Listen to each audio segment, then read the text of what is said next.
हम नहीं हमारे अल्फाज बोलेंगे। Hello guys, welcome back to our channel.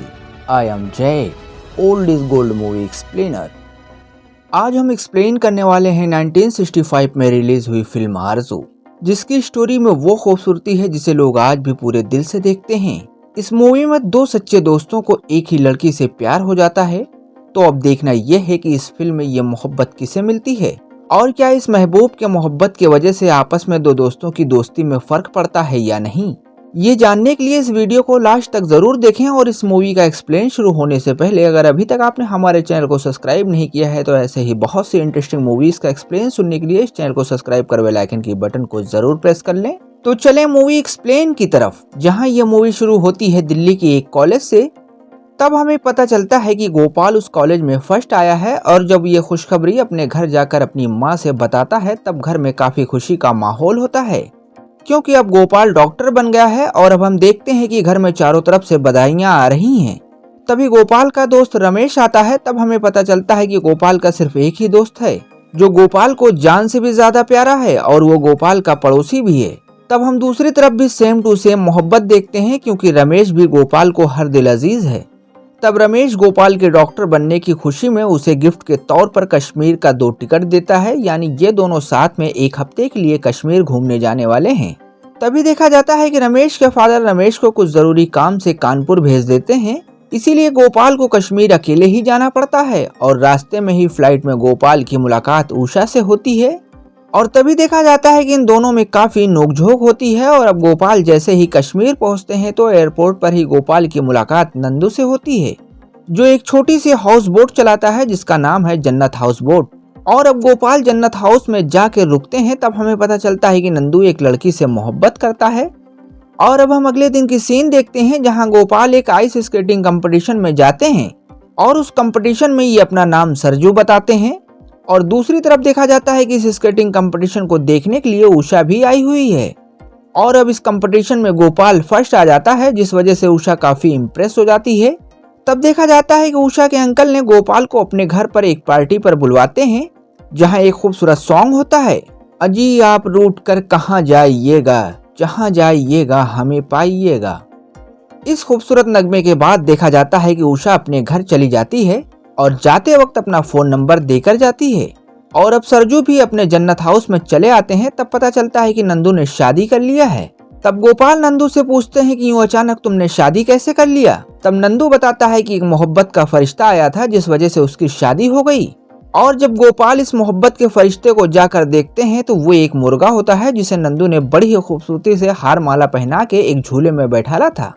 तब नंदू सारी तफसील बताता है कि वो मुर्गा उसकी बीवी साबी का है, जो गलती से इसके हाउस में घुसाया था। और जब वो उसे पकड़ने आई तो नंदू ने अपनी सारी सेटिंग मजबूत कर ली और उसकी शादी हो गई।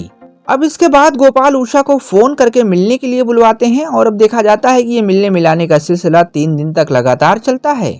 तब इसके बाद उषा की तबीयत खराब हो जाती है। तब ये फिर फोन करते हैं। तभी उषा के फादर उषा से पूछते हैं कि कौन है, तो वो झूठ बोल जाती है कि उसकी फ्रेंड सलमा है। तब वो मना कर देते हैं कि तबीयत की खराबी में कहीं भी जाना ठीक नहीं होगा। तब गोपाल नंदू की बीवी को सलमा बनाकर और खुद सलमा के फादर हकीम साहब बनकर उषा के घर जाते हैं। पर यहाँ पर यह देखा जाता है कि इन्होंने अभी तक अपना रियल नाम नहीं बताया है, क्योंकि उषा को इनका फेक नाम सरजू ही पता है। और अब आते वक्त सरजू उषा को बता देते हैं कि ये किसी काम से पठानकोट जा रहे हैं और वहाँ से दिल्ली चले जाएंगे, लेकिन 1 हफ्ते में आकर उषा के फादर से शादी की बात करेंगे। और इसी दौरान गोपाल ने अपने दोस्त रमेश को भी एक खत लिखकर ये बता दिया कि इनको एक लड़की से मोहब्बत हो गई है। और अब उधर भी देखा जाता है कि रमेश बहुत खुश होते हैं। और अब रमेश जैसे ही कश्मीर जाने की तैयारी कर रहे थे, तभी रमेश के फादर रमेश को कहते हैं कि वो कश्मीर चला जाए, जहां उनके एक दोस्त किशन साहब हैं, जिनकी लड़की से इन्होंने रमेश का रिश्ता लगवाया है। उसे रमेश को देखने जाना है। और जब वो उस लड़की की फोटो रमेश को देते हैं तब हम देखते हैं कि वो लड़की कोई और नहीं बल्कि उषा है। पर अब रमेश को क्या पता। तब रमेश गोपाल के घर जाकर गोपाल के माँ से कहते हैं कि वो पहले गोपाल और उसकी होने वाली बीवी से मिलेंगे, उसके बाद उस लड़की को देखने जाएंगे। और अब हम इधर गोपाल को देखते हैं तो ये जैसे ही पठानकोट पहुंचते हैं वैसे ही इनका एक्सीडेंट हो जाता है और अब गोपाल के होश में आने के बाद ये पता चलता है कि डॉक्टर ने गोपाल का एक पैर काट दिया है, क्योंकि डॉक्टर के पास इन्हें ठीक करने के लिए दूसरा कोई रास्ता नहीं था। तब देखा जाता है कि तन्हाई में गोपाल बहुत रोते हैं और अब ये पैर कटने वाली बात वो सभी से छुपा लेते हैं। और अब हम दूसरी तरफ उषा को देखते हैं तो वो अपने फादर से सब कुछ सच सच बता देती है और गोपाल ने जाने से पहले खत में ये भी बता दिया था कि सरजू इसका रियल नेम नहीं है। तभी उसके फादर सरजू के बारे में पूछते हैं, तब उषा बताती है कि सरजू के बारे में उसे कुछ भी नहीं पता, उसने तो बस सरजू की शराफत देख के उससे प्यार कर लिया था, पर उसे भरोसा है कि सरजू वापस आएगा जरूर। तभी उषा के फादर उषा से कहते हैं कि उन्होंने दिल्ली में अपने दोस्त के वहाँ उषा के रिश्ते की बात की है और कल उनका लड़का रमेश उषा को देखने आ रहा है, और साथ में वो ये भी कहते हैं कि उषा की खुशी के लिए वो रमेश को कोई क्लियर जवाब नहीं देंगे, पर अगर कल सरजू ना आया तो क्या होगा। अब इसके बाद हम अगले दिन की सीन देखते हैं, जहां देखा जाता है कि गोपाल अपने हॉस्पिटल में अपना इलाज करवा रहा है और इधर एयरपोर्ट पर उषा और उसके फादर सरजू यानी गोपाल का इंतजार कर रहे हैं, पर वो नहीं आता और अब ये लोग मायूस होकर घर चले आते हैं। तभी हम दूसरे तरफ रमेश को देखते हैं जो कश्मीर आ चुका है, जहां एयरपोर्ट पर उसकी मुलाकात नंदू से होती है, क्योंकि नंदू का तो काम ही यही था कि वो सभी टूरिस्ट को इनवाइट करता था, इसलिए कि उसे तो अपने जन्नत हाउस के लिए कोई न कोई कस्टमर चाहिए। तभी नंदू रमेश को बताता है कि वो जन्नत हाउस बोट वाला है और अब जन्नत हाउस का नाम सुनते ही रमेश नंदू से पूछते हैं कि तुम्हारे वहाँ पर गोपाल नाम का एक लड़का रहता था। तब नंदू बताता है कि वो तो दिल्ली चले गए हैं, पर अभी यहाँ से वो पठानकोट गए हैं। तब रमेश नंदू से ये कहकर चला जाता है कि उसे कहीं और काम से जाना है और अब रमेश उषा के घर पहुंच जाता है, पर उषा रमेश से नॉर्मल तरीके से मिलती है, जिससे रमेश को ये गलतफहमी हो जाती है कि उषा रमेश को पसंद करती है, क्योंकि रमेश को तो ये भी नहीं पता कि गोपाल की गर्लफ्रेंड कौन है और कहां से है। अब देखा जाता है कि रमेश अपने घर चले आते हैं और अब गोपाल के घर जाकर गोपाल की माँ और बहन से बड़ी खुशी से बताते हैं कि जो लड़की ये देखने गए थे वो इन्हें बहुत पसंद है और वो भी शायद इन्हें पसंद करती है। और अब ये लोग गोपाल का इंतजार करते रहते हैं और इसी इंतजार में 15 दिन का वक्त बीत जाता है।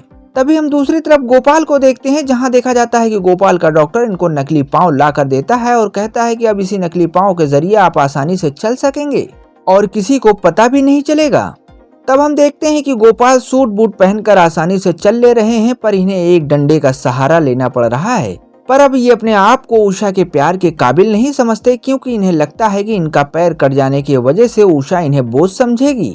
इसी वजह से गोपाल ने उषा को फोन करके भी कुछ नहीं बताया और अब ये उषा से बिना बताए ही दूर हो गए हैं, क्योंकि मन ही मन ये सोच लेते हैं कि उषा गोपाल को बेवफा समझकर भूल जाएगी, पर ऐसा होता नहीं, क्योंकि उषा गोपाल को ढूंढते हुए दिल्ली चली आई है और उसने फिर से उसी कॉलेज में अपना एडमिशन ले लिया है जहां गोपाल की बहन सरला पढ़ती है। तब हम देखते हैं कि 15 दिन बाद गोपाल अपने घर चले आते हैं, पर इन्होंने अपने पैर कटने वाली बात को सबसे छुपा लिया है, क्योंकि इनका सोचना था कि ये सदमा इनकी माँ या इनकी बहन सरला या इनका दोस्त रमेश सहन नहीं कर सकेगा। पर अब धीरे धीरे वक्त गुजरने लगा, तभी ये दिल्ली के एक हॉस्पिटल में सीनियर डॉक्टर यानी वहाँ के इंचार्ज बन जाते हैं। तब रमेश गोपाल से पूछता है कि वो लड़की कौन है और कहाँ रहती है जो तुमने खत में लिखा था। तब सरला भी यही सवाल करने लगती है। तब देखा जाता है कि गोपाल झूठ बोल देते हैं कि इन्होंने सिर्फ मजाक किया था। तब रमेश बताता है कि वो जिस लड़की को देखने गया था वो शायद इसी के मोहब्बत में दिल्ली आकर पढ़ने लगी है। तब सरला उस लड़की का कॉलेज, उसका नाम पूछती है और उसका फोटो भी मांगती है। तब रमेश उषा की फोटो दिखाता है और उस फोटो को देखते ही सरला बताती है कि ये लड़की उसकी क्लास फेलो है। और अब जैसे ही गोपाल उषा की फोटो देखते हैं तो शॉक्ड रह जाते हैं और अंदर ही अंदर अफसोस करते हुए रह जाते हैं। तब हम अगले दिन की सीन देखते हैं, जहां सरला अपने हॉस्टल की सभी लड़कियों से यह बता देती है कि उषा रमेश भैया को प्यार करती है। तब वहां पर सारी लड़कियां उससे खूब मस्ती करती हैं, इस वजह से वो अपने कमरे में जाकर रोने लगती है। तब सरला की नजर उषा पे पड़ती है तो उषा सरला को सरजू की फोटो दिखाती है और सरला से सरजू के बारे में पूछती है, लेकिन देखा जाता है कि सरला ने उस वक्त उषा को कुछ भी नहीं बताया, लेकिन अपने घर आकर अपने भाई गोपाल से पूछती है कि तुमने उषा को धोखा क्यों दिया। तब देखा जाता है कि गोपाल पहले तो कुछ नहीं बताते, पर अब सरला की इतनी जिद करने के बाद असलियत बता देते हैं कि उनका पैर कट चुका है, जिस वजह से उन्होंने बिना कुछ बताए ही उषा से दूरी बना ली है ताकि वो इनको धोखेबाज समझकर भूल जाए। और अब ये देखकर उषा बहुत रोती है। तब गोपाल उसे चुप कराते हैं, ये बोलकर कि कहीं उनकी माँ ये न सुन ले, इसलिए अब सरला भी खामोश हो जाती है। तब सरला गोपाल को बताती है कि ऐसा नहीं है, उषा दिल्ली सिर्फ तुम्हें ढूंढने आई है और वो तुम्हारी फोटो लिए हर जगह पर तुम्हें ढूंढ रही है, क्योंकि अब भी वो तुमसे बेइंतहा मोहब्बत करती है। पर देखा जाता है कि गोपाल अब भी अपनी बहन से मना कर देते हैं, क्योंकि वो खुद को उषा के काबिल नहीं समझते। और तभी वहाँ रमेश आ जाता है और वो गोपाल का वो कटा हुआ पाँव देखकर वो भी बहुत रोता है और गोपाल से कहता है कि मेरे दोस्त, तू तो बहुत बड़ा डॉक्टर है, तो क्या ऐसा नहीं हो सकता कि क्या रमेश का पैर काट कर खुद के पैर में लगा ले। तब गोपाल रमेश को भी समझाता है। और अब देखा जाता है कि उषा के बारे में सरला और गोपाल ने रमेश को कुछ भी नहीं बताया, क्योंकि अब गोपाल भी यही चाहते हैं कि उषा की शादी रमेश से हो जाए ताकि वो अपनी जिंदगी खुशी से गुजार सके। अब इसके बाद हम अगले दिन की सीन देखते हैं, जहां उषा के फादर उषा को लेकर रमेश के घर आए हैं। तभी गोपाल अपना कमरा बंद करके अपने घर में खामोशी से बैठे हुए थे। अब उषा सरला के साथ सरला के घर आती है, क्योंकि गोपाल और रमेश पड़ोसी हैं, ये तो मैंने पहले ही आपको बताया था। तो अब हम देखते हैं कि उषा सरला से कहती है कि वो सरजू को ढूंढने में उषा की मदद करे। तब हम देखते हैं कि सरला उषा की बातों को नजरअंदाज करती है। तभी उषा अपना दर्द दिल बताती है और तब देखा जाता है कि पास के रूम में ही बैठे गोपाल सब कुछ सुन रहे थे और अपनी लाचारी और बेबसी पर काफी रो रहे थे। और इसके बाद उषा चली जाती है। तब सरला अपने भाई से कहती है, देख लिया आपने, आज भी वो कितनी मायूस है और ऐसे कब तक चलेगा। मान लो कि उषा और रमेश की शादी भी हो जाए, तब तो वो आपको आकर देख लेगी, तो अब आप क्या करोगे। तब गोपाल सरला को बताते हैं कि वो अगले हफ्ते ही शिमला के एक हॉस्पिटल में चले जाएंगे और वो वहीं रहेंगे। अब इसके बाद देखा जाता है कि गोपाल शिमला चले जाते हैं और वहाँ पर मरीजों की देखरेख करने लगते हैं। तभी वहाँ पर एक स्केटिंग कंपटीशन होने वाला था, जिसकी खबर अखबार में छप गई थी और उस खबर को उषा ने देख लिया है। तब वो अपने फादर से कहती है कि वो शिमला स्केटिंग कंपटीशन को देखने जाएगी, क्योंकि सरजू स्केटिंग कंपटीशन का चैंपियन है, हो सकता है कि वो वहाँ आएगा जरूर।